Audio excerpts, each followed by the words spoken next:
Donc, on a fait notre séquence de pliage et lorsqu'on va dans la simulation, on lance la lecture et lorsqu'on a ce message, limite d'axe pour dépassement Z2 après mouvement qui apparaît, ça veut dire que les axes Z2 programmés sont au-delà de la plage de la machine. Donc, pour ça, il va falloir déplacer l'ensemble pour pouvoir satisfaire ces conditions de limite. Donc, je vais arrêter, sortir de là et revenir ici. Donc, l'idée, c'est que les doigts derrière sont trop à droite ou trop à gauche et dépassent les courses limites de la machine.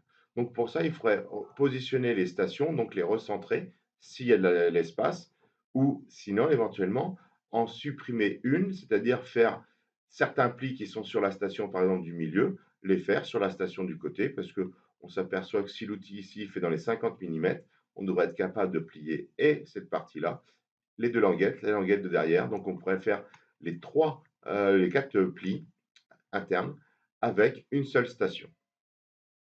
Donc, pour ça, on peut aller à ce niveau-là, configuration d'outils, et je peux déplacer mes stations. Donc, je peux prendre une station ici, et avec les icônes mouvement vers la droite ou mouvement vers la gauche, je peux déplacer ma station.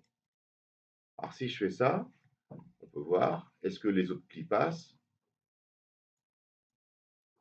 On s'aperçoit que c'est vrai qu'il y a de l'espace entre chaque station, donc on pourrait se permettre de resserrer les stations. Donc, on va déplacer celui-ci un peu vers la gauche et celui-ci. OK. Si jamais je déplace trop une station,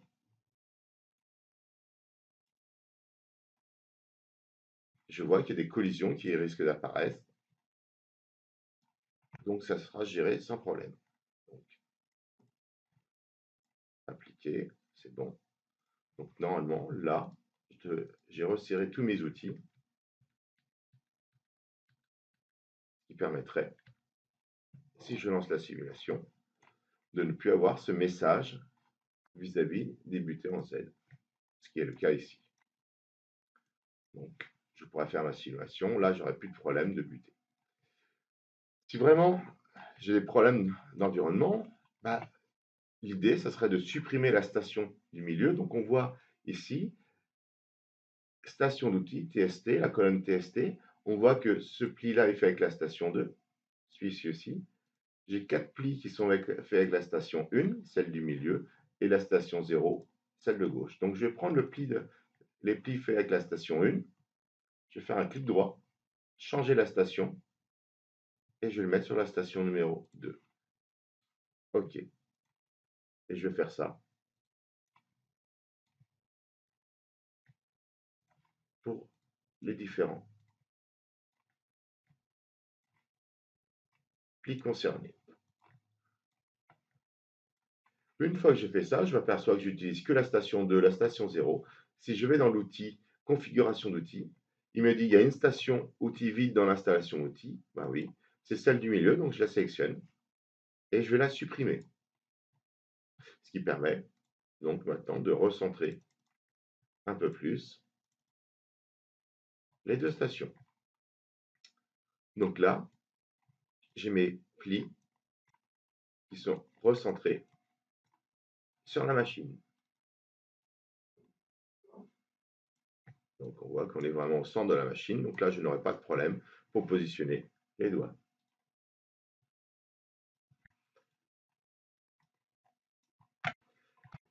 Donc, je vais vérifier que tous mes plis sont correctement positionnés. Les doigts aussi. Alors, si jamais l'ensemble est mal positionné, je peux faire un clic droit sur le produit, positionner le produit et décaler soit vers la droite, soit vers la gauche le produit en changeant éventuellement le pas à ce niveau-là.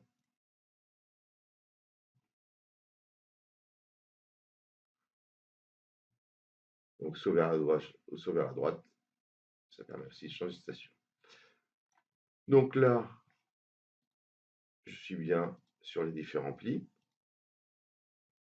Maintenant, je vais configurer mes outils. je m'aperçois que la première station fait 172 mm de large.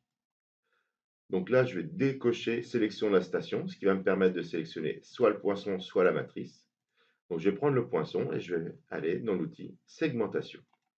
L'outil segmentation permet de définir le choix des segments pour obtenir 172 mm. Donc, je peux appuyer sur générer. Et là, il va se débrouiller, je fais OK, il se débrouille pour obtenir une valeur la plus proche possible de 172 mm. Donc, si je fais le bilan, il a pris, on voit ici, un de 20 mm, un segment de 50 mm et un segment de 100 mm. Donc, au final, j'obtiens 170 mm pour 172. D'où le message comme quoi il n'a pas atteint les 172 mm. Si ça me convient, je fais OK. Il me rappelle, attention, j'avais besoin de 172 mm. On n'a que 170 mm. Est-ce qu'on accepte? Oui.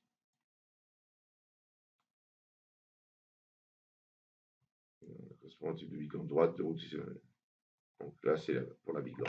Donc voilà mes outils segmentés. Je peux éventuellement, à ce niveau-là, changer l'ordre des segments et dire, par exemple, le suite 20 qui va peut-être pas forcément tenir facilement, le descendre et le mettre entre les deux. Donc dans ce cas-là, il sera entre les deux segments. Et je vais faire ça pour chaque outil. Donc là, je pourrais dire 172 mm, segmentation, faire générer. Donc il n'a pas pu obtenir les 172 mm. Il me repropose 170 mm et on voit en plus que les segments disponibles, c'est le stock de segments, donc il comptabilise bien ça pour les autres. Donc si jamais je n'avais pas assez d'outils, je le verrai ici avant d'être sur la machine.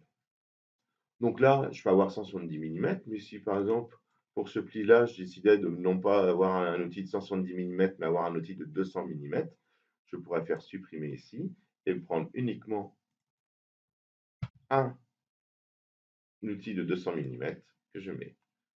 Je fais OK. Donc il me dit attention, vous avez pris 200 mm au lieu de 172. Je fais OK. Et OK. Donc, alors le fait d'avoir fait ça, on voit qu'il y a une collision avec la matrice. Alors cette collision, on peut la voir. Donc là, je vais plier le produit et on voit que ici, il y a une petite collision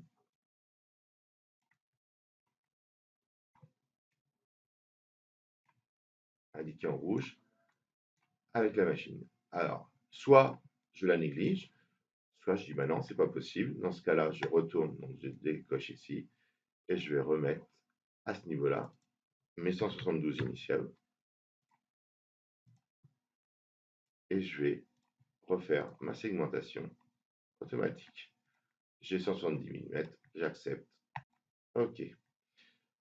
Ici, j'ai 55 mm. Je fais la segmentation. Générer. Cette fois-ci, il n'y a pas de message parce qu'il a réussi à avoir 50 mm, 55 mm exactement. Je fais OK. La même chose pour le pli du dessous. Donc à ce niveau-là, et on le voit à l'écran maintenant, j'ai fait ma segmentation. Donc je sais que ces outils-là, je les ai bien disponibles dans mon magasin d'outils.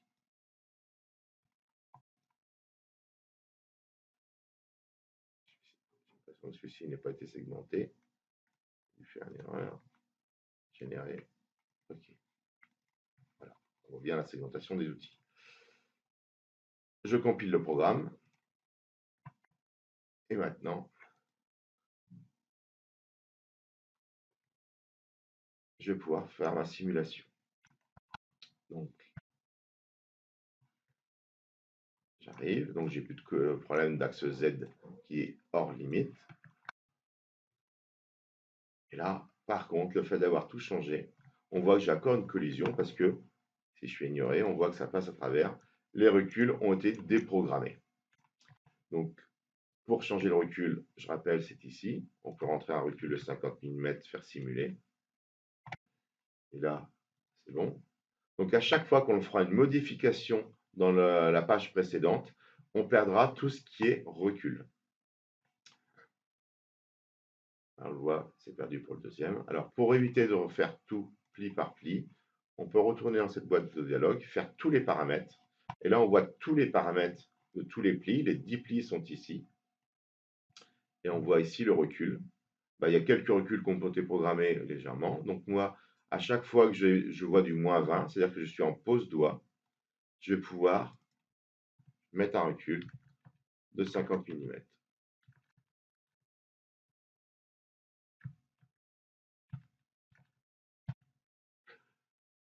Les axes R1 et R2, donc on voit -20, ça c'est parce qu'on est en pause doigt. -5, c'est-à-dire qu'on a descendu de 5 mm pour éviter de passer en dessous. Si vous voulez changer la valeur, vous pouvez mettre -10 par exemple. On ferme, simuler.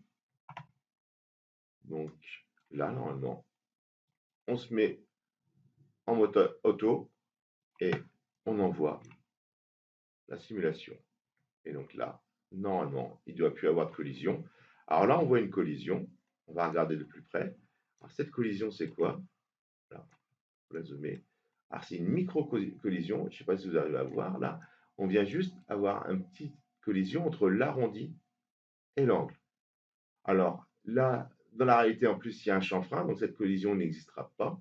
Et comme elle est de façon minime, on peut estimer que la flexion de la tôle va permettre d'encaisser cette micro-collision. Donc je peux faire ignorer. Donc à chaque fois que la collision va apparaître ou disparaître, j'ai la boule rouge qui va apparaître, donc j'ignore. Et je vais sûrement avoir la même chose pour l'autre pli. Voilà, j'ai exactement la même chose, parce que j'ai les mêmes dimensions, donc je vais ignorer et ignorer. Là, on voit les doigts qui sont descendus de 5 et 10 mm.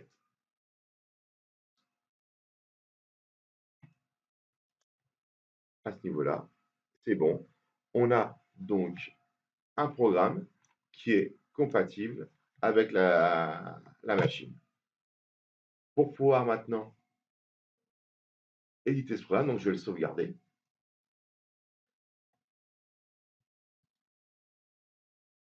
Si je vais dans le répertoire ici, je m'aperçois que j'ai mon programme qui existe ici.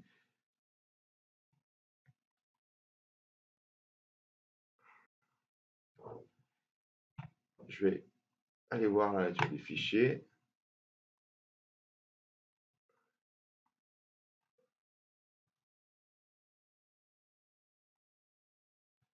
Et je m'aperçois que le fichier 1, 2, 3, 4, il y a un fichier X et il y a un fichier Z. Donc, le fichier X, si je regarde le contenu, ouvrir avec un bloc-notes, je m'aperçois que je vois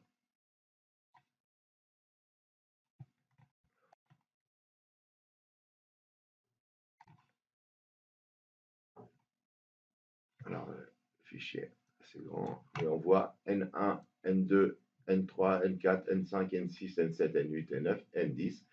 Ça ressemble à du fichier, un code ISO. Et là, on voit, c'est les 10 plis. Et là, c'est des configurations d'outils, de position de doigts et autres. Donc, le programme 1, 2, 3, 4, et on voit les 10 plis. Donc, c'est ce programme-là qui va être utile pour la commande numérique. Donc, il faudra prendre le X et le Z, le copier sur une clé USB pour pouvoir mettre ça sur la machine. Sur la machine, on risque de ne pas voir la représentation 3D de notre pièce. Donc, ce qui peut être intéressant, c'est d'imprimer les documents. Donc, on voit un aperçu avant impression qu'il y a plusieurs pages. Donc, le produit, cette page n'est peut-être pas très intéressante. Celle-ci est relativement importante parce que c'est quels sont les outils qu'on a utilisés et à quelle position je vais les positionner sur la machine pour être sûr qu'ils soient en face des doigts lorsque je vais lancer le programme. Là, cet outil pas très intéressant. Et enfin, le visuel, l'ordre des plis, le pli numéro 1, avec la position des doigts. Donc ça, il faudra l'imprimer. Alors, il y a un peu trop de pages à imprimer. Donc, fichier,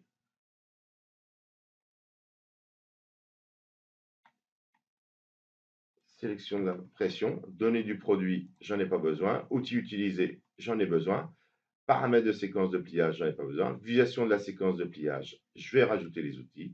Affectation générale, affectation de produit. Donc, je coche ces 3 coches-là, je fais OK.